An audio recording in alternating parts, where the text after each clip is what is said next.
안녕하세요. 오늘도 사연 살롱을 찾아주셔서 감사합니다.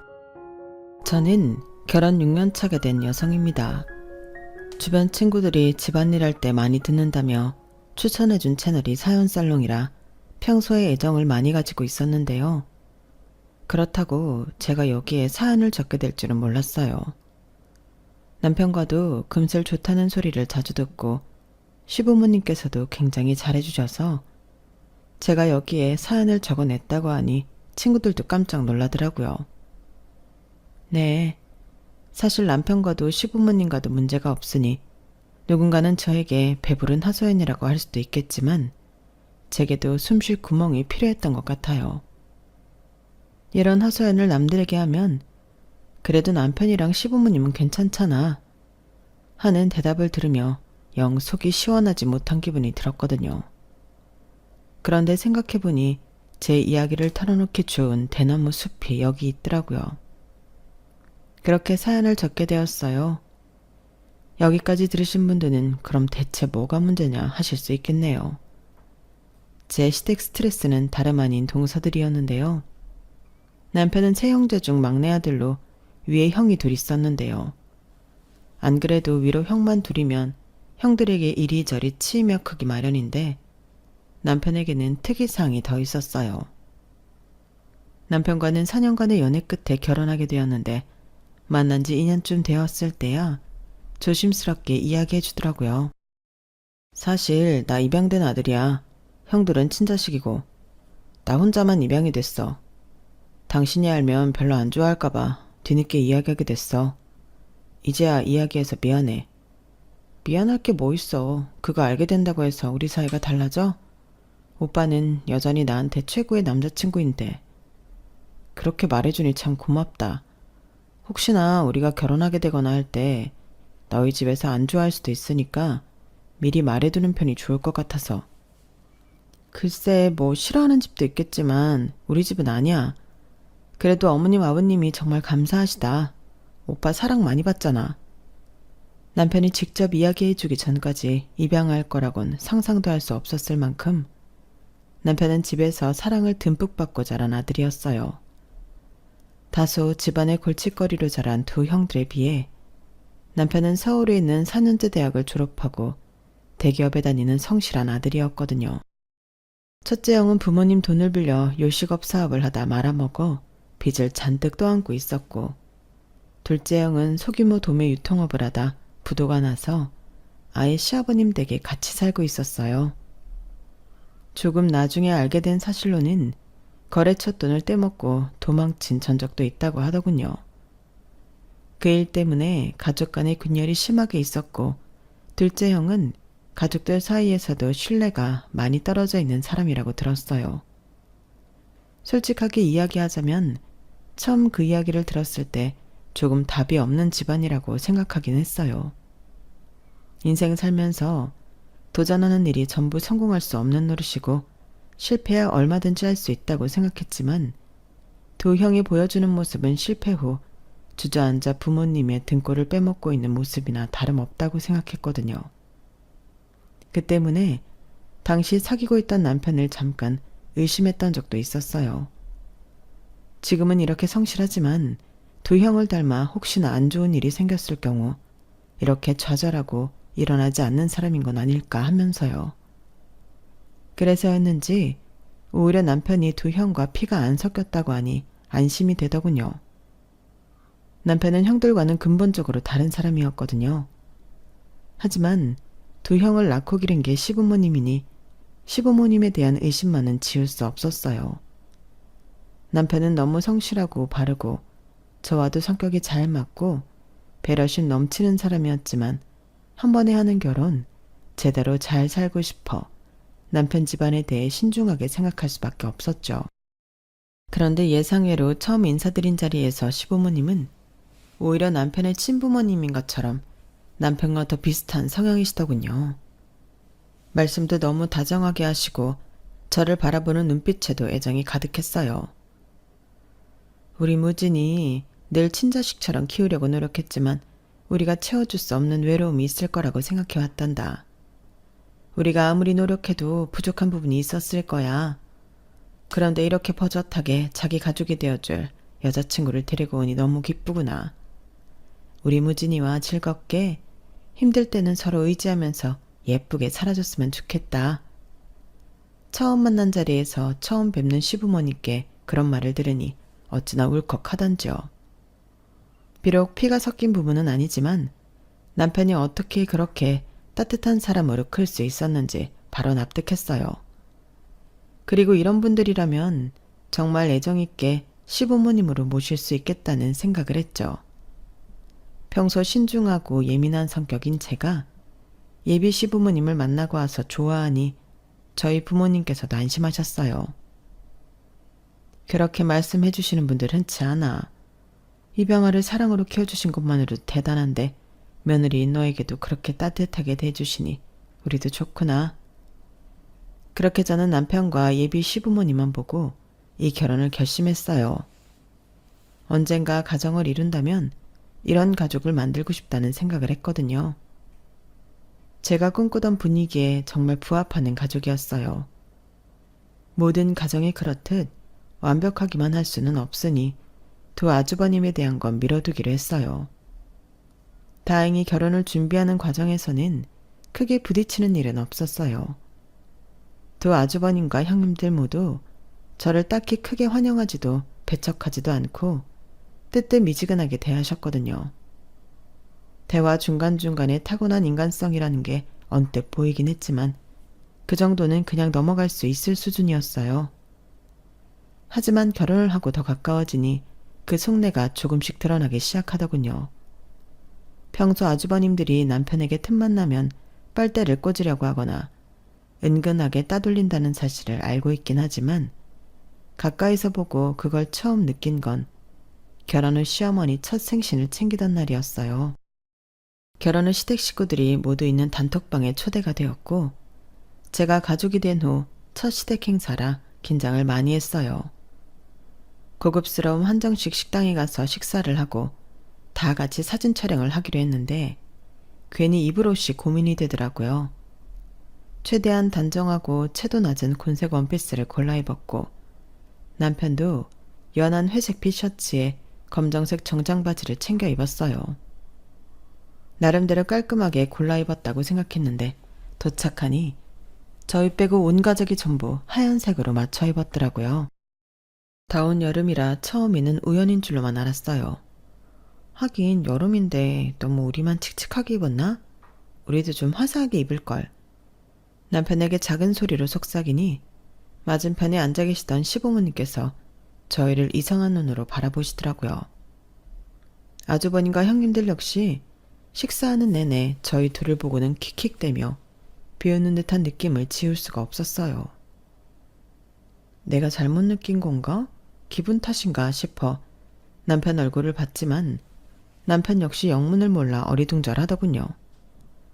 식사가 끝나고 다 같이 사진을 찍기로 했던 것 때문에 잠시 앉아서 기다리고 있는데 갑자기 다들 가방을 챙겨 나가시더라고요.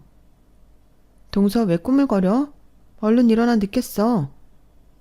네? 형님, 사진 찍고 가신다고 하지 않으셨어요? 뭐? 동서 지금 장난해? 여기서 사진을 찍자는 거야? 지난번에 밥 먹고 다 같이 사진 한 장 찍으시겠다고. 아니 무슨 이런 데서 찍어 엄마 생신인데. 스튜디오 예약했으니까 얼른 일어나. 시간 맞춰 가야 되니까. 네? 스튜디오요? 동서는 대체 우리 말을 뭘로 듣는 거야? 뭘 처음 듣는 척이야. 다 말해줬잖아. 저는 전달을 못 받았는데요. 그래? 이상하네. 우리 남편이 막내한테 직접 전달하겠다고 했는데? 뭐야? 그럼 그래서 이렇게 입은 거야? 난 또. 첫째 형님과 둘째 형님이 제 옷차림을 위아래를 훑더니 신나게 웃기 시작하더라고요. 그제서야 깨달았어요. 스튜디오를 간다는 말도 가족사진이라 일부러 드레스 코드를 맞춰 입기로 한 것도 저희 부부만 쏙 빼고 자기들끼리만 이야기했다는 사실을요. 아유 미안해. 나는 무슨 어머님 생신인데 왜 이렇게 칙칙하게 입고 왔나. 결혼하고 첫 행사인데 우리 기선제압이라도 하려고 했나 했지. 어머 형님도 그렇게 생각하셨구나. 저는 시댁에 대한 반항? 뭐 이런 건 줄 알았잖아요. 아우, 그런데 이걸 어떻게 해? 오늘은 어머님이 주인공인데 사진 찍으면 두 사람밖에 안 보이겠다? 뭐 어때요? 막내 도련님도 이제 부인이 생겼는데 그 기념으로 화려하게 신고시켰다고 치죠 뭐. 우리야 괜찮지만 어머님 생신 기념으로 찍는 건데 좀 그렇잖아. 우린 분명히 막내 도련님한테 전달했는데 이상하네. 막내 도련님이 우리랑 옷 맞춰 입기 싫으셨나? 동서가 막내 도련님한테 말 좀 잘해줘. 막내 도련님이 우리 집안에서 안 그렇게 생겨서는 제일 이단하거든. 막내 도련님 사람 참 순하고 착해 보이지? 근데 보이는 것만큼 그렇지가 않아.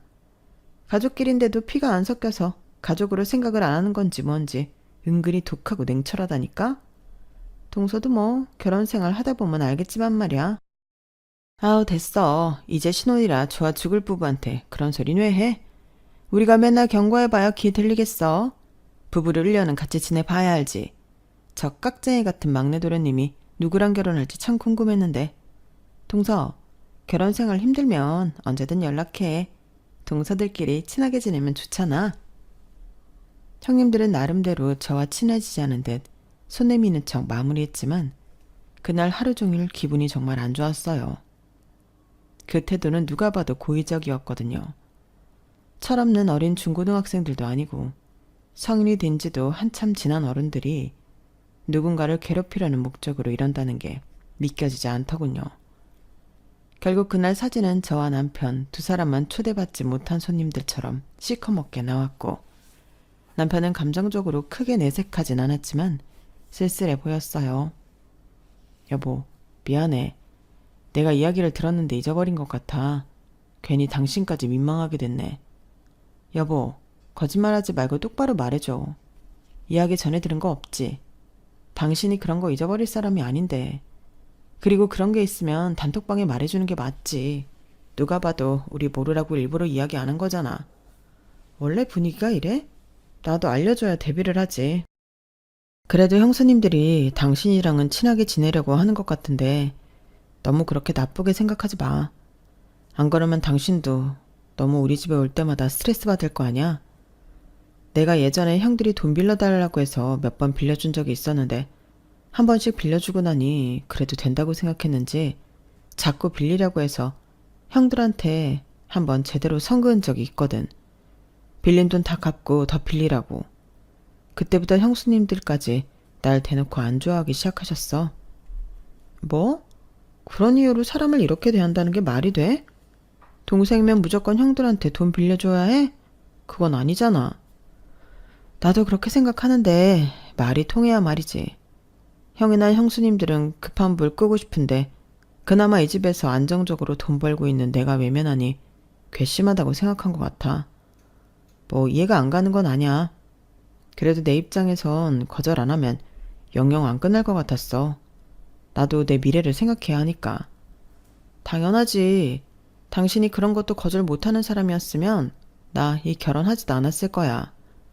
그래도 정말 사람들이 질이 나쁘다. 애들끼리 왕따시키는 것도 아니고. 그렇게 기죽어 있을 필요 없어요, 여보. 이제 당신은 혼자가 아니잖아. 남편은 정말 진심으로 고마워하더군요. 차마 남편에게 말은 못했지만 거의 처음으로 제대로 대화해보는 거나 다름없는 자리에 남편과 저를 이간질하려고 간보는 것부터가 정말 글러먹었다고 느껴졌거든요. 미운 털 제대로 박히는 한이 있어도 제대로 선 그어야겠다 싶었죠. 그동안 남편 혼자 이런 분위기 속에서 얼마나 힘들고 외로웠을지 생각하니 차라리 제가 더 나서서 남편이 혼자 견디던 이 어이없는 분위기를 다 떠맡아버리는 게 낫겠다 싶더라고요. 남편에겐 아무리 미워도 함께 커온 형제지만 저에겐 당장 연 끊어도 상관없는 사람들이었으니까요. 하지만 그렇게 마음을 먹었음에도 시부모님을 볼 때마다 마음이 약해졌어요.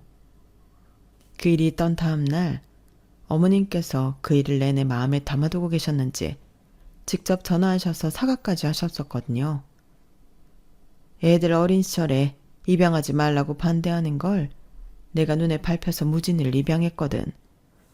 그런데 무진이가 참 순하고 어릴 때부터 말썽 한 번 안 부리고 공부까지 잘했으니 미워할 구석이 어디 있었겠어? 우리도 아무리 친자식 따로 있다지만 같이 키우는데 무진이 같은 애는 안 예뻐하고는 배길 수가 없다구나. 쟤들 딴에는 내 배로 낳은 자식도 아닌데 자기들보다 더 이뻐하는 걸로 보이니 어릴 때부터 어찌나 질투를 하던지. 거기다 커서도 셋 중에 이렇게 제일 잘 살고 있으니 아직까지도 무진이만 보면 그렇게 셈이 나는 모양이다. 우리 집 식구가 된 지 얼마 되지도 않았는데 벌써 이런 부탁을 하게 되어 정말 미안하지만 그러려니 하고 넘겨주련? 다 내가 자식들을 잘못 키운 탓이다. 아니에요, 어머님. 어머님이 이 사람을 얼마나 잘 키워주셨는데요. 그런 말씀 마세요. 형님이랑 아주버님들이 질투하시는 건 말씀 들어보니 왜 그러시는지는 알겠네요. 그래도 부당한 건 부당한 일인 것 같아요. 너무 선을 넘으시면 저도 그땐 어떻게 나가게 될지 모르겠어요. 그래도 어머님 아버님 입장 생각해서 최대한 부딪히지 않게끔 노력해볼게요. 이해해줘서 고맙구나. 그렇게 말해주니 우린 그걸로 충분하다. 그렇게까지 말씀하시니 마음이 안 녹을래야 안 녹을 수 없더라고요. 좀 황당하고 어이없는 사건이긴 했지만 남편과 시부모님을 봐서 최대한 참아보기로 했어요. 그래도 확실히 짚고 넘어가야 할 건 짚고 넘어가야 하는 성격이라 단톡방에는 따로 말해뒀죠. 형님들, 아주버님들, 지난 일은 저희도 조금 당황스러웠어요. 앞으로는 가족끼리 중요하게 전달해야 할 내용은 이제 이 방에 꼭 공유 부탁드려요. 맞추기로 한 옷색을 저희만 안 맞추니 아쉽잖아요. 왜? 그것도 그건 나름대로 신입 느낌 나고 좋던데 뭐. 드레스 코드를 또 맞출 일이 있겠어? 우리도 그냥 안 하던 거만 해본 거지. 어쨌든 구두를 이야기하신 부분은 확인이 안 되니 꼭 이 방에 공지해 주세요. 말이 안 통하는 것 같아 단칼에 잘라 말하니 단톡방이 금세 조용해지더군요. 그때 뭔가 심기가 상했겠거니 싶긴 했지만 같은 일이 발생하지 않게 하려면 어쩔 수 없었어요. 그래도 다 같은 어른인데 이 정도 단호하게 이야기하면 알아듣겠지 싶었죠. 그런데 동서들의 황당한 행동은 종류도 다양하더군요.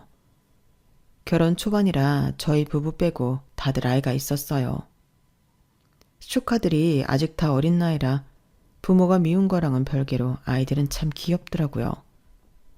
저도 아이들을 참 좋아하는 성격이고 저희 집안에서는 제가 맞으라 아직 조카가 없어서 처음 생긴 시조카들이 너무 예뻤어요. 그래서 만날 때마다 작은 장난감이라도 시조카들 선물까지 하나씩 챙기곤 했었죠. 조카들이 저를 잘 따르기도 했고 부담스럽지 않은 선에서 챙겨주는 선물에 행복해하는 모습을 보면 저까지 행복해지더라고요. 아이들이 좋아하는 모습을 보면 아주버님과 형님들도 못된 심보가 좀 누그러지는 건지 심술을 덜 부리는 기분이 들기도 했고요. 그렇게 겸사겸사 좋은 마음으로 했던 일이 걷잡을 수 없는 화로 돌아올 줄은 몰랐어요. 연휴가 유난히 길었던 명절이라 남편과 1박 2일로 지방에 여행을 갔다가 시댁으로 향하려던 길이었어요. 여보, 우리 앞에 차 좀 이상하지 않아? 그러게, 저 사람 지금 조는 거 아니야? 앞에 있던 차가 졸음운전을 하는 건지 위태롭게 운전하는 모습이 불안해서 차선을 바꿔 피하려던 순간이었어요. 갑자기 저의 차 앞을 가로막듯 하더니 브레이크를 꽝 밟아버리더군요. 남편도 당황해서 빠르게 브레이크를 밟았지만 충돌을 피할 수는 없었어요. 가벼운 충돌이긴 했지만 막상 이런 식으로 교통사고를 당하니 정신이 없더군요. 앞에 있던 운전자는 역시나 졸음운전을 하고 있었고 내려서는 미안하다고 사과를 계속하더군요. 어떡하지? 오늘은 우리 바로 병원도 가봐야 할 것 같고 못 올라가겠네. 그러게. 시댁엔 내가 전화 드릴게. 당신은 계속 일 봐. 보험사도 부르고 정신이 없었던 탓에 못 간다는 연락을 제가 대신하기로 했어요. 그런데 참 기가 막힌 타이밍에 첫째 형님에게 전화가 오더라고요.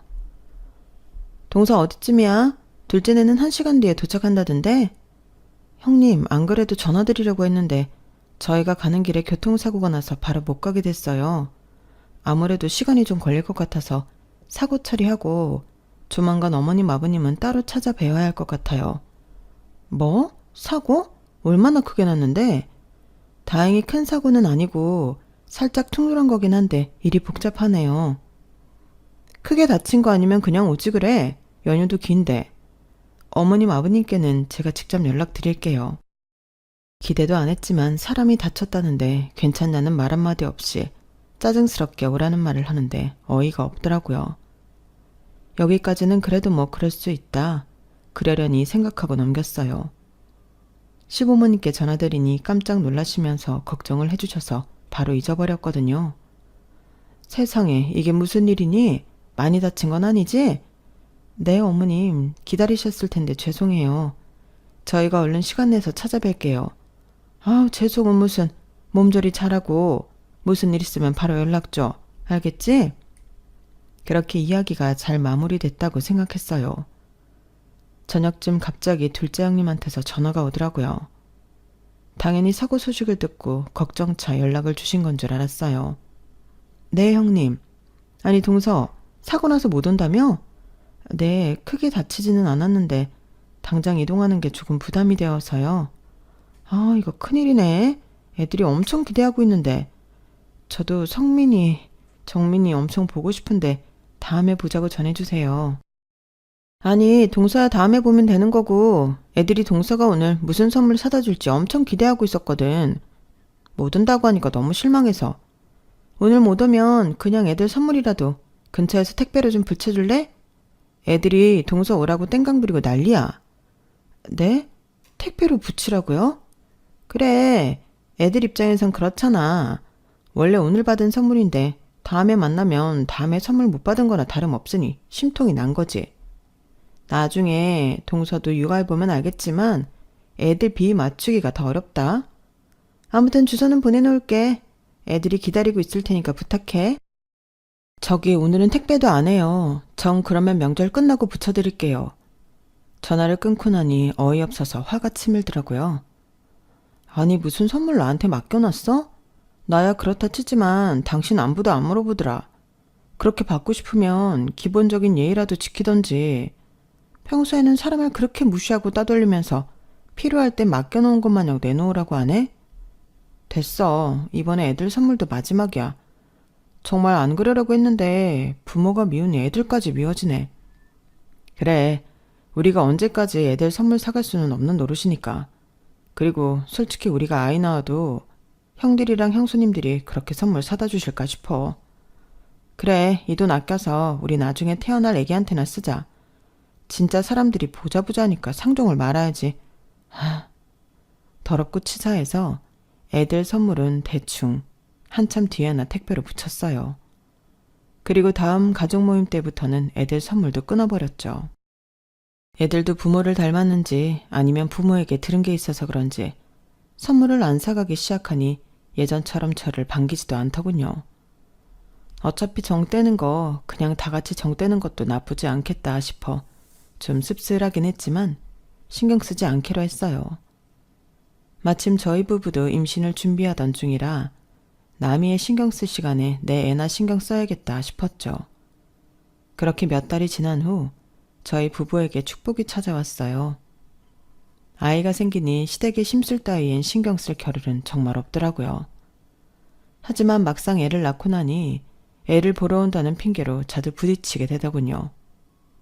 그래도 다들 애 가진 부모들이니 애는 이뻐하고 궁금해하나 보다 싶었는데 아니나 다를까 와서는 속을 긁는 소리만 해대더군요.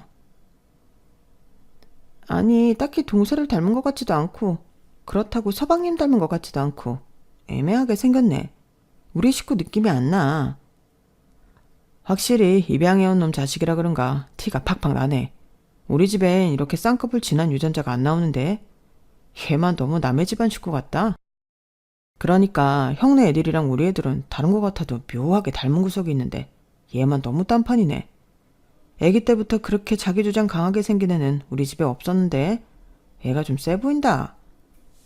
아주버님들까지 나서서 제 아들을 평가하니 기가 막히더군요. 아직 갓난아이인 애한테도 저런 소리를 안 가리고 하는 걸 보니 애 크면 조카들 시켜서 대놓고 왕따는 시키지 않을지 걱정이 되고도 남았어요. 여보, 아주버님들 계속 저러면 나 시댁에 안 데리고 갈 거야. 애한테 어릴 때부터 이런 소외감 느끼게 할 순 없어. 미안해 여보. 당신이랑 우리 아들 생각하면 내가 집이랑 연을 끊어버리는 게 맞는데 부모님 생각하면 그러기가 힘드네. 부모님 아니었으면 나 지금 이렇게 당신이랑 결혼해서 행복하게 살고 있지도 못했을 테니까. 그 마음은 이해해. 어머님 아버님은 너무 좋으신 분들이니까 당연히 연을 끊기는 힘들지. 적어도 어머님 아버님 살아계실 때만큼은 나도 연 끊으란 소린 안 할 거야.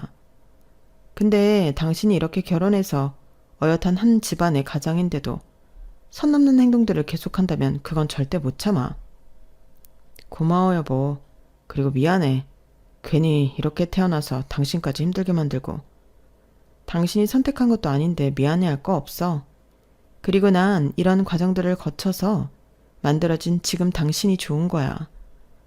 여보, 나 정말 당신이랑 결혼하길 잘한 것 같아. 내가 앞으로 더 잘할게. 안 그래도 싫었던 시댁 식구들이 아이가 생기니 그렇게 더 싫을 수가 없더군요. 남편 역시 저랑 생각이 같았어요. 적어도 우리 아이만은 친척들 사이에서 소외감 느끼거나 무시당하지 않게 하고 싶었죠. 어린 나이에 그런 감정을 느끼게 하는 것 자체가 싫었거든요. 그래서 최대한 만나는 시간을 줄이고 연휴에는 일부러 일자를 피해서 방문하는 등 온갖 노력을 다했지만 역시나 한계가 있더군요. 우리가 점심시간이 안 맞아서 못 모이는 것 같으니까 갯돈을 제대로 모아볼까 해. 네? 갯돈이요? 그래야 불참하는 사람이 없지. 매월 20만 원씩 걷어서 가족 모일 때마다 쓰고 어머님 아버님 생신 때 가끔 가족여행도 가고 하면 좋을 것 같아서. 그래, 그게 좋은 생각 같다. 일부러 빠지는 사람도 없게끔. 그 말이 꼭 저희 부부를 저격하는 것 같더라고요. 다른 형제들이 군말 없이 하겠다고 하니 저희도 별 수 없이 갯돈은 합류할 수밖에 없었어요.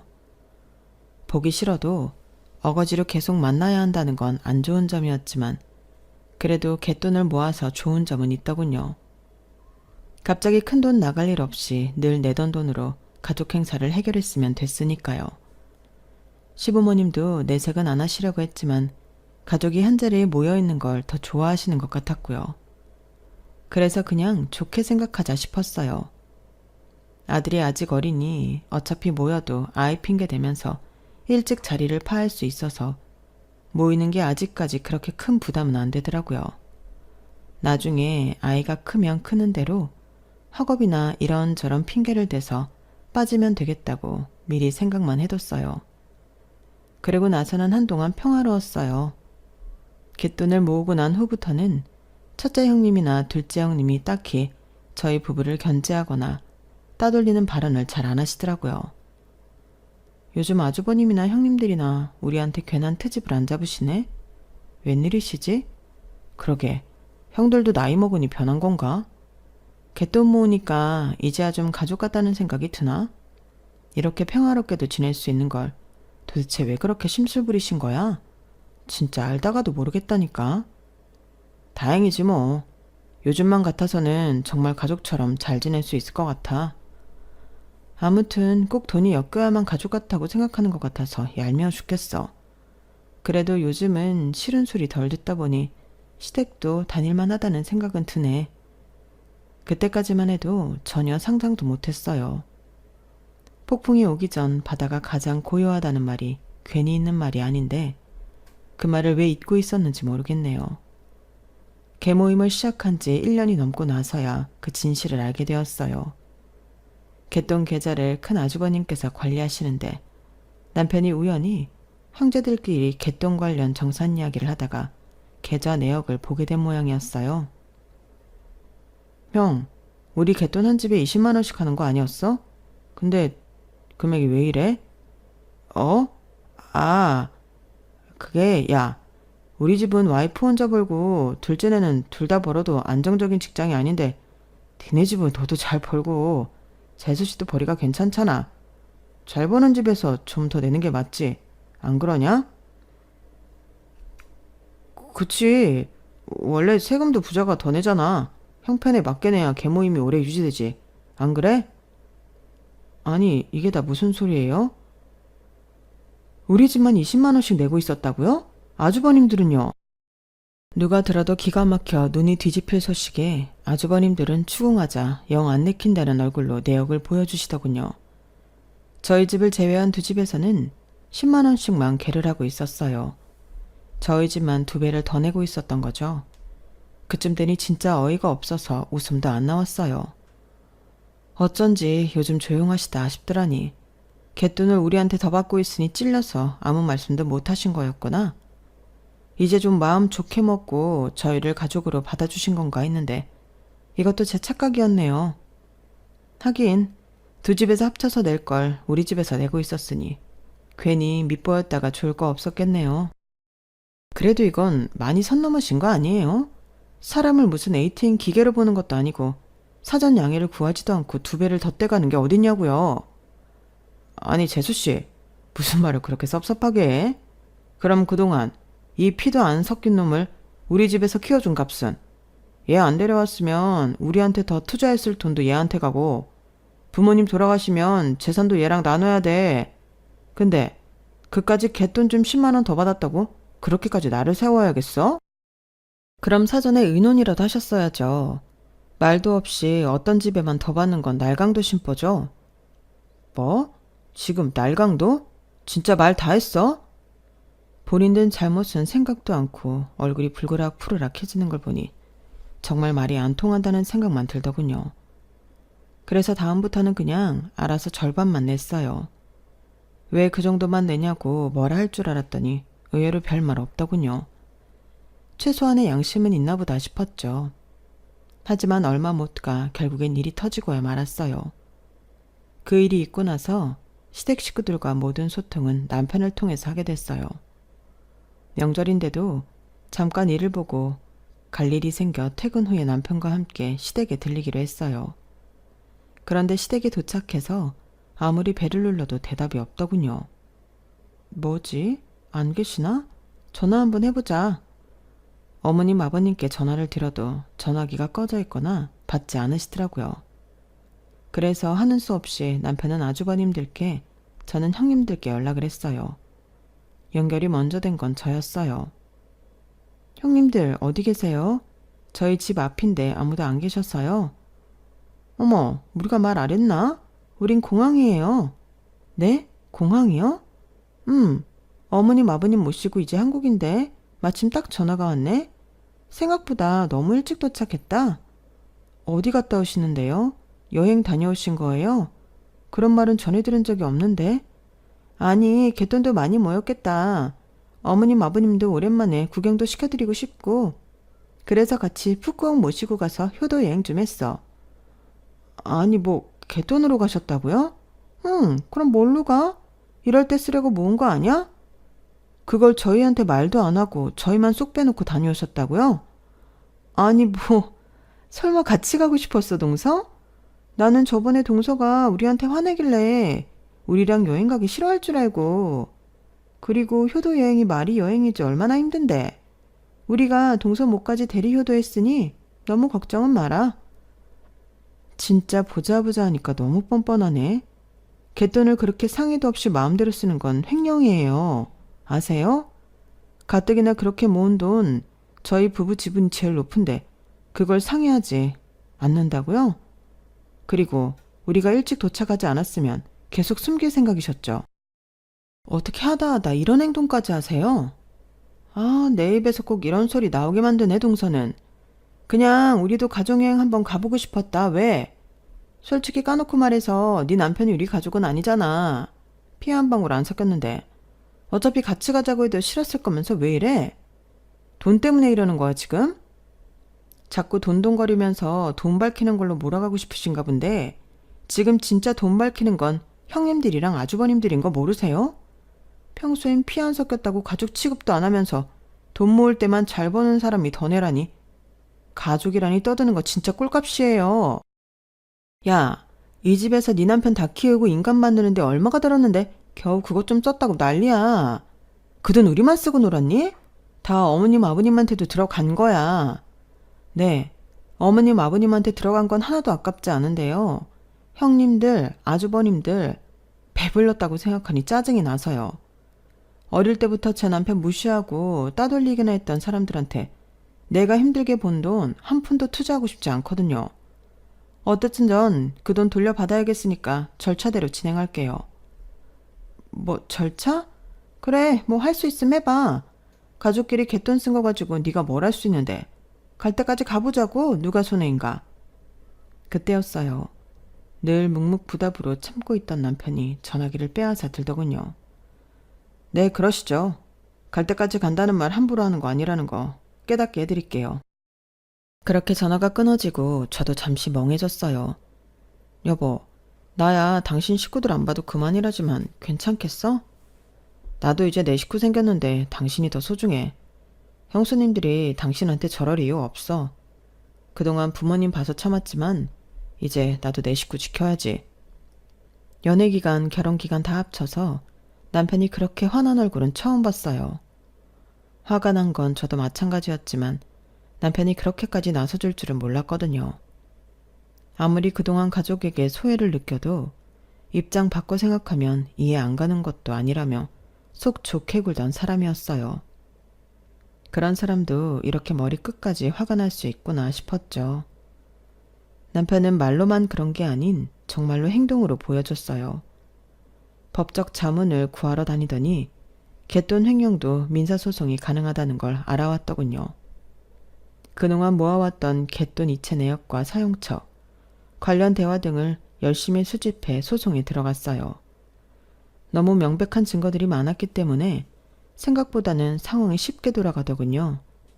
법원에서 지급 명령을 내렸고 불이행 시에는 강제 집행을 하게 될 상황까지 이어졌어요.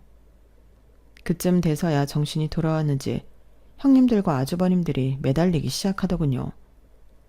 막내야, 알잖냐, 우리 형편 어려운 거.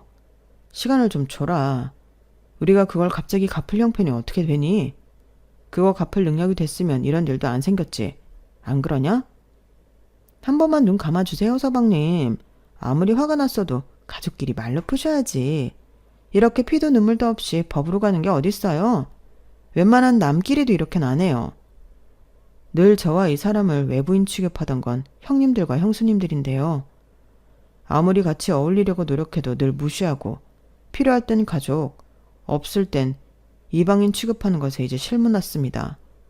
저한테만 그러는 건 참아왔어도 나도 결혼하고 가정이 생겼는데 제 아내 볼 면목이 없어서라도 이제는 달라져야겠다는 생각이 드네요. 그렇게 원하시던 외부인 취급 받아들이고 남남처럼 서로 선 잘 지키고 사시죠. 그동안 빌려가서 갚겠다고 말로만 했던 돈들도 다 제대로 받아야겠습니다. 네? 지금 갯돈 쓴 건 또 어떻게 갚을지 막막해 죽겠는데 그 돈까지 어떻게 다 계산을 하려고요? 진짜 이러지 말자고요. 잘 지낼 수 있잖아요. 네? 경제적으로 필요할 때만 잘 지낼 관계라면 필요 없습니다.